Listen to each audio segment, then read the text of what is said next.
All right, today I'm joined by Luba Kaplanskaya. She is the founder of LK Strategic Ventures based in Los Angeles. Thanks so much for joining me today. Thank you so much for having me. Awesome. Well, let's get right into it. I'd love to kind of just hear about, your background, your story, and kind of what led to you starting your own agency. Yeah, so actually today is 3 years since I've had my business today on the Congrats. day, which thank you. I didn't even plan this on purpose. I just realized it when I woke up. But essentially, 3 years ago, I was working full time at a law firm here in Los Angeles, West Hollywood, small law firm, solo attorney. And he was a big litigation lawyer. He did big train accidents, like $25 million verdicts. And I essentially was talking to my neighbor who was also a personal injury lawyer, literally down the hall where I live. And I kept asking him, hey, I want to do marketing for you. I want to do marketing for you. And on this day, we sat down at Starbucks and I gave him a proposal and we signed my first retainer. And that really opened up my eyes to kind of what work can look like for me in the future, what, employment can look like, what my creative ideas can go into, and also how to honestly grow my income because I always felt very limited by a full-time job. You have a salary, you get paid that, and I didn't work commission based. I didn't work at a place that really gave bonuses besides like maybe a little Christmas bonus or something. So that's what happened 3 years ago. Amazing. I love that. It's always partly like the doors and the timing opening up at the right time, and then you also take an initiative. And it was like both at the same time. It's like you took the initiative and you saw the door opening up with a neighbor that created a second account. Did you maintain that same lawyer you were working for full time? Did you transition that into a retainer account, or did you just start growing your business outside elsewhere? I kept working for him full time and I was growing my business outside. Got it. Awesome. Yeah. But yeah, but what you said about taking the opportunity, yeah, I also think it's very largely personality based, which is something that has really helped me in my business and never doubting myself. I feel like people maybe I'm wrong, but I feel like people are maybe entrepreneurs or they're not. It's like someone either is not interested in it at all, let me take my paycheck. I want to know exactly what I'm doing for the next 30 years. And then other people are just open to kind of the game of life and taking risks and seeing, high risk, high reward essentially. So that is kind of my personality. I'm very talkative, I'm very persuasive. So I was very persuasive with my first client. And I eventually, I just kept asking him about it. Like every time I'd see him jokingly, like, hey, when can I do marketing for you? And eventually he said yes. So look where it brought me. Nice. That's amazing. Yeah, I was gonna ask, like, did you always feel that innately in you that you wanted to do something more just beyond the 9 to 5 and your kind of just limited role and scope as an employee? Did you always have ambitions of starting your own company or agency in some way? Yeah, definitely. I even in college, I went to UC Santa Cruz and I just had a very well-rounded and different type of life over there besides like being a full-time student and always taking like 5 or 7 too many units than I really should have at the time. I always worked part-time. I got my first marketing job my first year at UC Santa Cruz. I worked for the gym, I worked for the recreation department, and I started working for Zipcar, which was this really fun car rental service. And Yeah, I don't I'm know, familiar. yeah, Yeah. it's really, yeah, I was the top selling, like, saleswoman in the country, getting the most amount of people to sign up for Zipcar, and I also was looking out for extra projects and extra grants and what else I could do, so in 2018, I started a small nonprofit called Selfless for Her Self-Care, which was based out of downtown LA because I was friends with the executive director of Homeless Healthcare LA, and he gave me an opportunity to do research on his site. It was called the Refresh Spot, which was like full service, laundry and showers and kind of all those different services for people experiencing homelessness. And my best friend and I, we would go there, we would pass out hygiene supplies, mostly like, menstrual cycle supplies, pads and tampons, but a lot of other things like mouthwash and toothbrushes and toothpaste and hand sanitizer and bandages. And we would interview people, asking them what kind of social services they were using, and also trying to find out kind of what leads someone to experience homelessness, which led us to present at a UCLA psychology conference. And it was really interesting. And that was my first real taste of entrepreneurship, where it was my project. I found the money, I sourced it, I was doing the budgeting, I did everything with my best friend and I. And that was kind of something that I got a taste for that I knew I was really interested in doing. Yeah. Wow. What an amazing first step into like entrepreneurship is like doing something on your own is that you're like helping a ton of people and you probably got a ton of experience and a lot of perspective just on, the challenges that a lot of people go through. And I think that just gives you something a unique perspective on the world and on supporting people and providing because even in our jobs, like our main job is really to service others. And you are going there to really just serve others as the primary objective. And I think that's a great starter for any young person that's looking to start a career, whether that's entrepreneurship or employees, is like just go serve and help people first.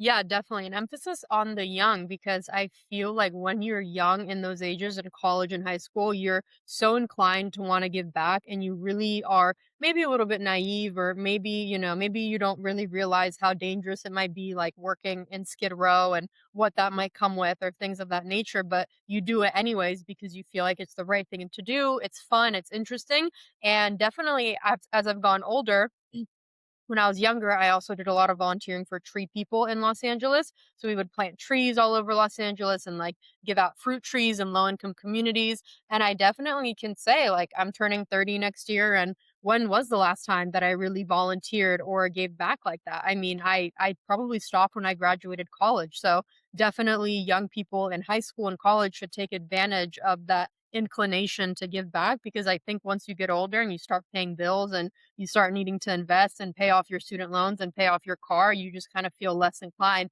to go plant trees all day on a Saturday. Yeah, absolutely. It's really just the compression of time. Like, even though we all have like 24 hours in a day, your time feels so much more limited as you get older. You have families and so much more responsibilities on work and everything else. When you're younger, you just feel like you have all the time in the world.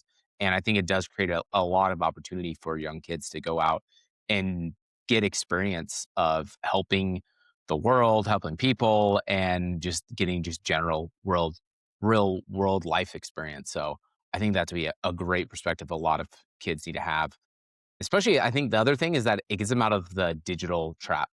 Is that I think so many young people are trapped in kind of these just digital worlds of just being online too much and you don't wanna lose sight of, like, being in front of people, and that really creates new opportunities. I remember when I was 20, I, like, didn't know what I was gonna do. I was very, unsure of, like, what the future is gonna be, and you realize you only figure it out by doing things, taking Mhm. internships, taking, side jobs, doing things out in the real world creates opportunity, like, staying at home, being on screens does not shape your world in a positive way, I think, to find new opportunities. Although there are a lot of opportunities online, I don't wanna, mislead in any way, but I think real world experience of meeting and interacting with other peoples creates more unique perspective that you can find new opportunities from. Yeah, I 100% agree. And I think also creating your own opportunities and maybe taking a path that's not as glamorous and not as, sexy, if you want to call it. I remember when I was in college, I applied to all those internships at I live in LA, so Universal Studios and Sony and Disney. And all those internships, I would like craft these cover letters and these letters of recommendation and these resumes that I would do. And I never got any quote unquote sexy, cool internship. So instead, I went and I worked for my optometrist and I just like saw what it was like to be an optometrist, helped her, optimize her business a little bit with her Google business, gave her some marketing ideas. And that's what I did. So that's kind of, I don't know what if your audience demographic is a lot of like college students, but I would say create your own path. And just because you don't get a really cool paid internship over the summer at like Goldman Sachs or something, doesn't mean that you shouldn't just hit up your local businesses and see if you can get some on hands, job experience because that's, like you said, better than just being at home on your phone.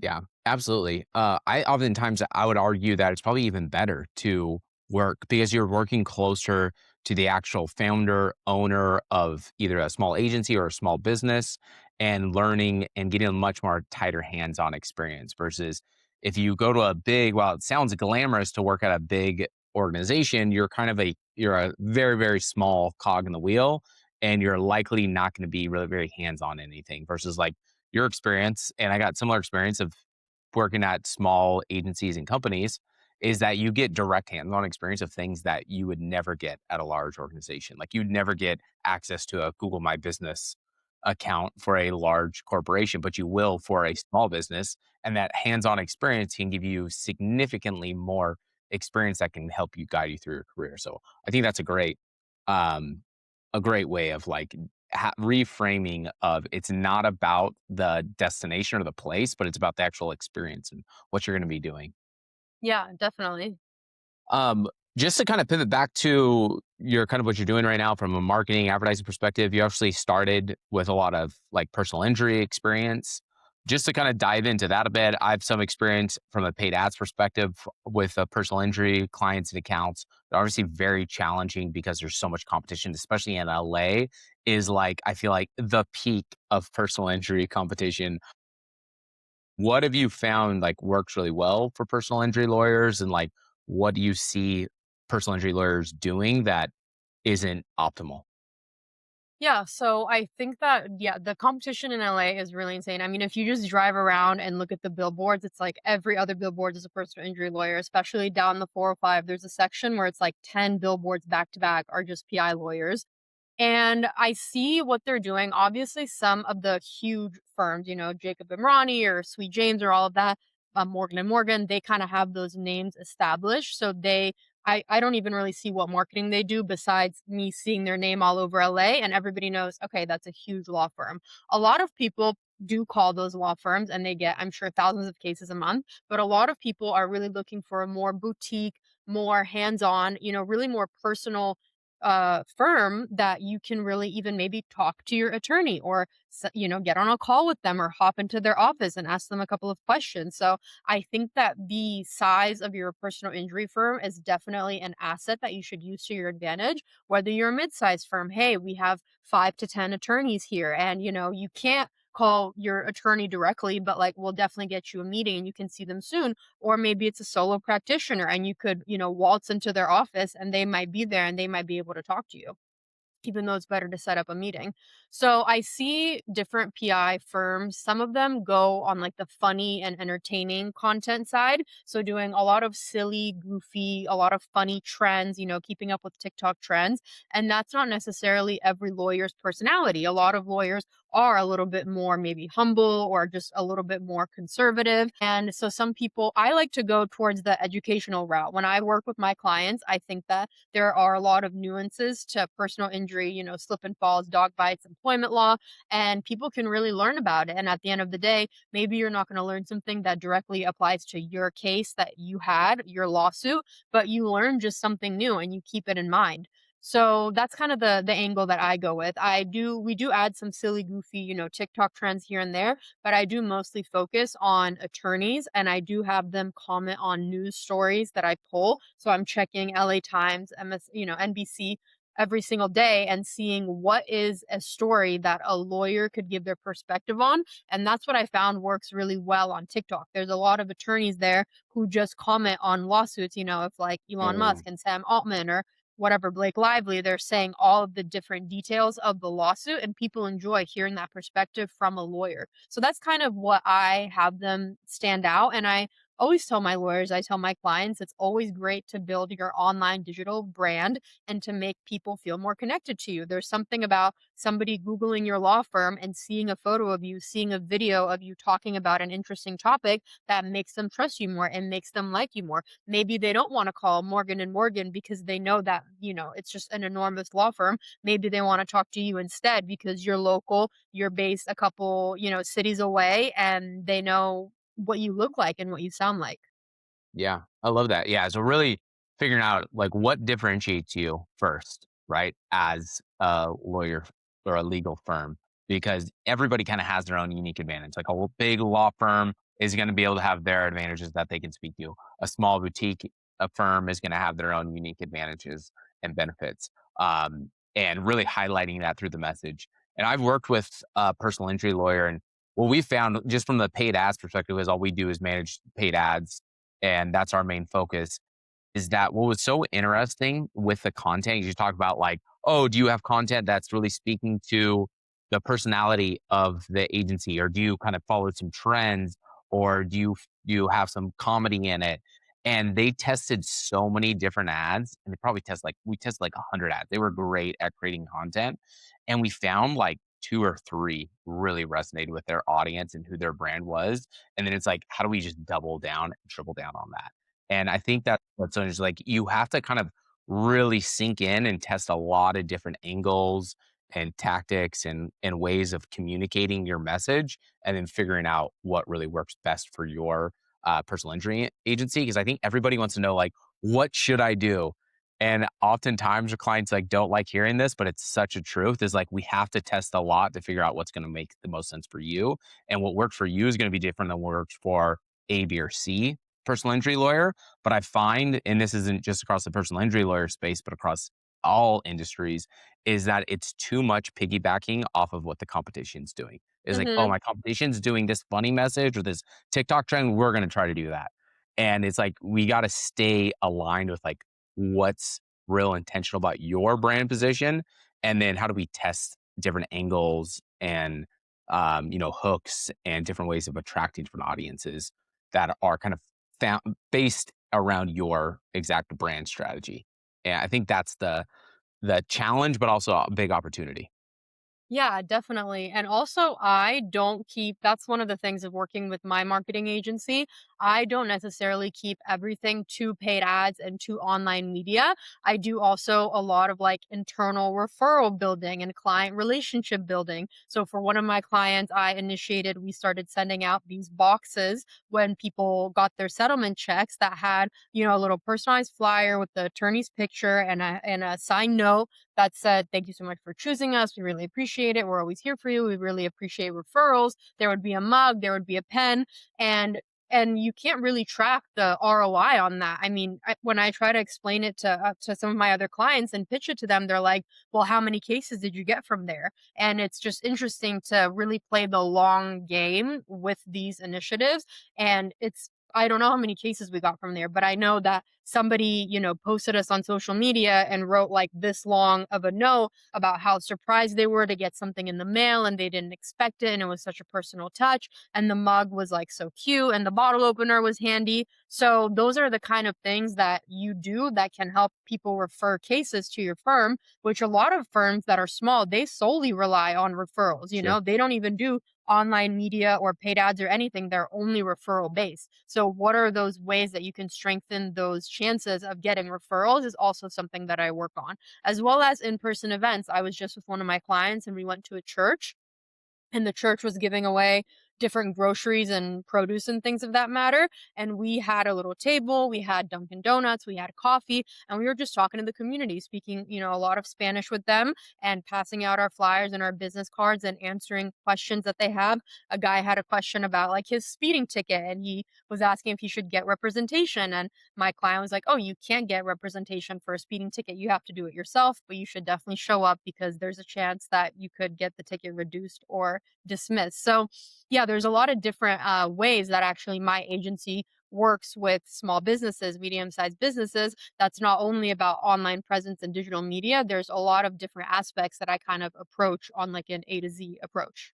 Yeah, I love that. No, I think that's a great way. You're looking at the entire picture, which is so good, and what so many, because oftentimes a law firm or any across many different types of industries, they don't have the time to think about all the different ways that all of those are marketing. Like anything that's communicating outwardly to an audience is a marketing opportunity, and oftentimes they don't have the strategic mindset or the bandwidth to even think about those different things. And I think that's a great solution, is that, like, if you can multiply your existing customer base through referrals, which is really what you're doing, you have a negative, you can have end up with like a negative cost per acquisition. So your cost per acquisition will be so low because if one customer leads to two or three, your actually customer acquisition cost just got dropped in half or a third, et cetera, and it keeps going down. So I think that's a great strategy. And again, I think that all comes back to figuring out what are unique advantages that your brand,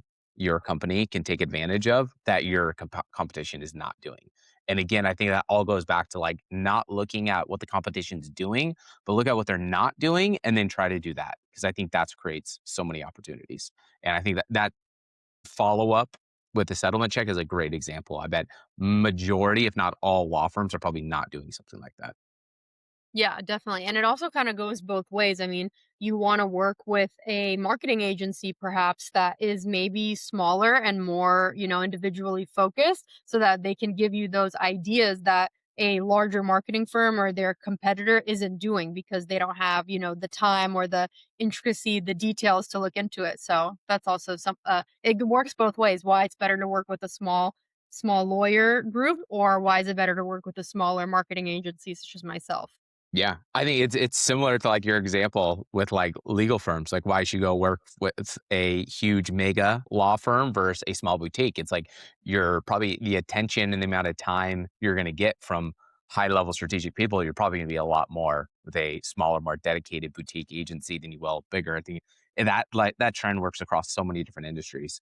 But, I also wanna ask about the in-person events of I think in-person events is gonna be a huge marketing opportunity. We're seeing a lot in, like, experiential space. How have you seen in-person events make an impact for your clients? I see, like, just from your site, from what you've talked about, that's a component of something you've done in the past. Like, what impact have you seen in-person events make for your clients? Yeah, I mean, you can't deny the impact of connecting with a person, person to person. Of course, it's like somebody talks to you face to face and shakes your hand, or they watch your post for 5 seconds and then they move on. So the impact on that can also be difficult to track. Especially the ROI with PI cases are so interesting because a lot of times I feel like people don't even remember where they necessarily saw you. Like you'll ask, "Hey, where did you see our firm?" And they'll say Google, but they actually saw you on Instagram and they Googled you after. And so the last thing that they remember is calling you from Google and they're saying Google.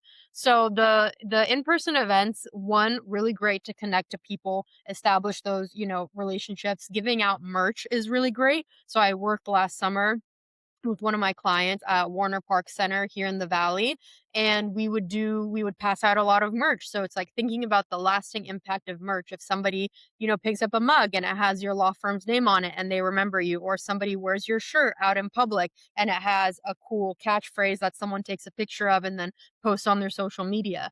So that is one aspect of how the merch can be impactful, the face-to-face interactions, and also the content that you film from in-person events, I think also gives people something interesting to look at because, like you said, there's not a lot of in-person events. I think they're definitely increasing. I hope they're increasing. I love in-person events. I'm trying to go to them more myself, like every week. Just went to one the other day and last week. And yeah, filming that content of like I really like interviewing people with little mini microphones and we would ask them what's the busiest intersection in Los Angeles, and then people would give their answer, and sometimes they'd be really close or sometimes they'd be really far off, or how many accidents happen in a day in LA. And that kind of content is really also unique and interesting that you can only get by having an in-person event. So that's how I've seen the impact. Have I seen, hundreds of thousands of dollars roll in from in-person events and tons of referrals? I haven't, but the cost of them is not that high to bring Dunkin' Donuts coffee to a church. It's not that high, so I think that it's definitely worthwhile. Yeah, I think the impact I think you make with those opportunities that all those people are gonna remember is gonna be a lot stronger with that person than they will be of just seeing an ad online. I think in person, you just have such a stronger investment and connection level that you don't get online, and I think so many people are striving and needing more interpersonal, direct person-to-person contact and not just digital contact that I think that creates a huge opportunity because I always look at it on like just from like a media perspective of exposure and ads are a lot about like we're all trying to grab attention. And I Mhm. think the intention level increases based on the type of medium or exposure digitally, and then it exponentially rises in person. So, for example, a static image we count that as an impression, and that's attention you are getting, but it's not the same as somebody who watches a 3-minute video on YouTube with you, right? And, like, Mhm. both of those are counted as a single impression or exposure to an audience, but the attention you get and the impact you make is significantly different on on those different types of mediums. And I think the same thing for digital to physical is that your digital exposure, having a 3-minute somebody watching a 3-minute video person a 1-minute conversation in person, that 1-minute conversation is so much more meaningful and impactful. The hard thing is that we have a hard time measuring that. And that's the big that's the big challenge for brands and for agencies is like, how do you measure that impact level? Because we measure like attention by impressions and exposure digitally, but we can't measure impact very well. And I think the trying to push more marketing dollars to impact driven mediums and channels, I think will lead to better results. That's what we've seen over and over again, although it's hard to measure, but I think that's where the kind of the trends are going. So having a balance between digital and physical, I think is gonna be really important for a lot of brands moving forward. Yeah, definitely. What other levers have you seen kind of really unlock results for your clients, whether that's in the personal injury space or anywhere else? You talked about like in-person events. I think the content strategy you're talking about is really interesting of like finding all articles, because I think that's really going to help influence like AI overviews is what I'm hearing is like responding to comments on like Quora and Reddit and anywhere online is that question answer feedback on a lot of forums and platforms is having a really big impact. But anywhere else you're seeing is like what's really unlocking results, or making a difference for your clients?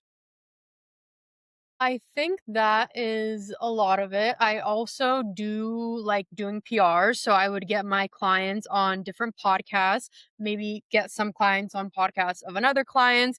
And that is always great for content as well, especially because I'm filming I meet with my clients usually once a week or once every 2 weeks. I give them the script, I tell them what to say, and they say it in their own way. I record it and then my team edits it and I post it, and that is done off of an iPhone. And then when you go to a podcast studio in person in LA, it's completely different ball game with the quality and what those clips can look like. So also doing PR, sending emails, connecting with different PR agencies, I got an article published on, MSNBC, and I ghost wrote an article for the Forbes Business Council, and all of those other little ways. Honestly, everything sometimes can be hard to measure, and we really, I think, in marketing struggle with ROI. I think the most direct place is ads. With ads, you have, how much it costs, the cost per acquisition, the cost per lead, the cost per click, how long the viewing time was, and all of that. You have that data really well with paid ads.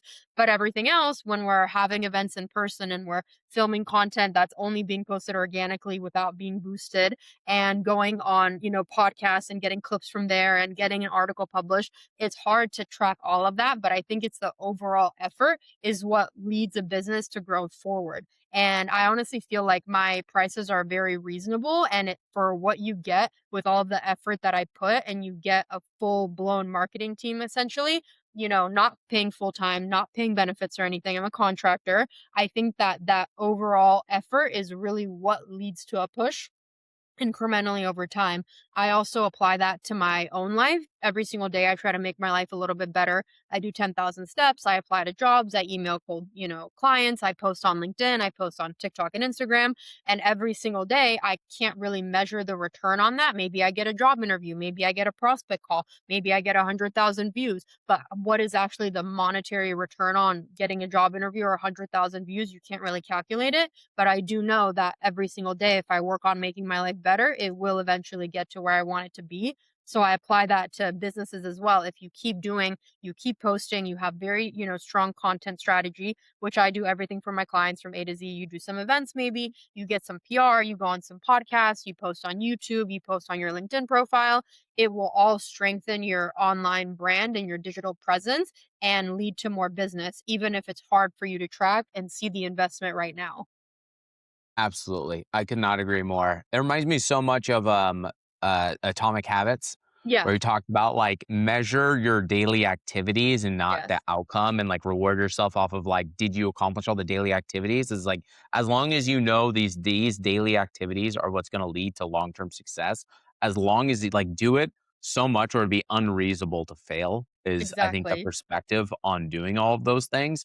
And I think that's where a lot of brands and companies have gone wrong is thinking too much in the kind of direct response perspective Yeah. of a dollar in, $2 back, on a 30-day window, Yeah. which is like an important component, but you have to have the short term and the long term strategy because if you just focus on that, like for the personal injury space, if you only focus on getting people to sign up and getting leads that are ready for cases and all of that, you're only targeting like probably 3% of the audience. people are, you can't predict that how many people are going to be in accidents and how many availability there's going to be, but it's the other 95%. It's like, are you making an impact and being in front of the 95% so they recognize you when they do have that situation where they are going to need your help. And I think if you do all those activities like you're saying, when they are in need, you're going to be there and available to help them, and you're going to be their first choice. And I think that's the big impact, the big difference mindset shift is looking at it from a macro view is like, are we hitting all the daily activities and are we growing from a macro level overall?